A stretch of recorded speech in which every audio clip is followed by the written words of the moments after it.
Dragonborn is the third DLC for Skyrim, released by Bethesda, and takes us to the island of Solstheim. Those who are longtime fans of the Elder Scrolls may remember Solstheim from an earlier Elder Scrolls game, Morrowind. Dragonborn starts out with an encounter with some cultists sent to rough up the Dragonborn.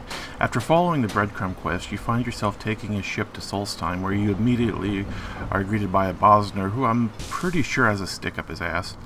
You will immediately take notice of the very different architecture that Solstheim has, which, like if I said, if you had played Morrowind, it really harkens back to that, and they've done a really good job pegging that down. Bethesda has gone really all out with this DLC, with the architecture, the surrounding environments. They all have a completely new and alien feel to them, and even the sections of Wintry Forest oddly feel different from Skyrim.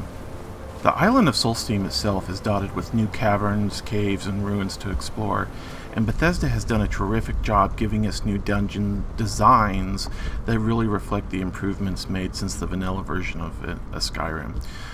Through exploring, you'll discover new armor sets, new weapons. There are new crafting ingredients. They also have thankfully added some new voice acting NPCs to the NPCs of Solstheim. While I do notice a few familiar voices, many seem to be voiced by new actors, which is very good to hear. Along with the new areas also come new creatures to do battle with, from constructs made of ash to the new creature Reiklings, which are small pygmy creatures who tend to chuck spears at you and ride wild boars. Dragonborn has also been surprisingly trouble-free for me. I'm currently running about 80 different mods for the game, plus the Skyrim script extender, and I've had no issues whatsoever. With the main storyline quests and added side quests, most players will see an additional 20 to 30 hours of gameplay in Skyrim.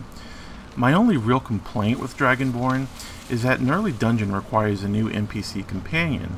Not a problem in itself, but the dungeon has more traps than you would normally find, and the NPC companion pretty much sets off every single one of them. This is moddable on the PC to keep the companion from setting off traps, but if they're going to make this kind of a design choice in a dungeon, like requiring a follower, then they really should work on this issue. Bethesda has also released an update to the high-resolution texture pack, and it adds new high-resolution textures for all the existing DLC.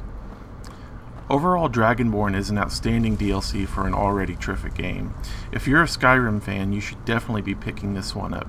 I'm giving it an 8 out of 10.